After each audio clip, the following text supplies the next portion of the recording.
Phone আছে কিন্তু সিমের টাকা নেই। নাম্বার আছে, মালিকের নাম্বার আছে? নাম্বার আমার তেমন একটা স্মরণ নেই, নাম্বার কিন্তু আছে। আমি মনে করেন যে মুখস্থ করে রাখি তেমন একটা। কোন নাম্বার সেভ নাই? আপনি ওরকম বললেন না, নাম্বার নিয়ে রাখছি অল্প কিছু। এই যে আপনারা আপনারা যেভাবে প্রোডাকশন করতেছেন এভাবে তো করা যাবে না, এটা জানেন? এটা হচ্ছে বিএসসি বাধ্যতামূলক পণ্য। আপনাকে অবশ্যই লাইসেন্স গ্রহণ করে তারপরে আপনারা এটা উৎপাদন বিক্রয় বাজারজাত করতে পারবেন। লাইসেন্স গ্রহণ ব্যতী রেখে এভাবে উৎপাদন বিক্রয় বাজারজাত মজুত কোনোটাই করতে পারবেন না। এটা আপনার মালিককে, এখন আপনার মালিকের অবর্তমানে ভাই বোন কেউ আছে? আর কেউ নয়? মানে তথ্যগুলো স্যার ওনাকে বলে যাই, তাহলে আপনি আপনার মালিক আসতে বলবেন 7 দিন আপনাকে সময় দেওয়া হলো, বলবেন যে 7 দিন সময় দিয়ে গেছে, এই 7 দিন না পরে কিন্তু কারখানা আপনার বন্ধ হয়ে যাবে।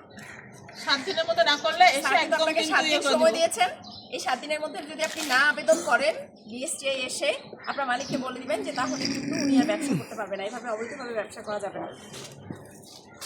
বুঝতে পেরেছেন? বলবেন যে বিএসটিআই থেকে মান সনদ নিয়ে সিএম লাইসেন্স গ্রহণ করে তারপরে আপনার পুরুষ পণ্য উৎপাদন বিক্রয় বিতরণ বাজারজাত করা যাবে। বুঝতে পারছেন কি বললাম? বলেন তো।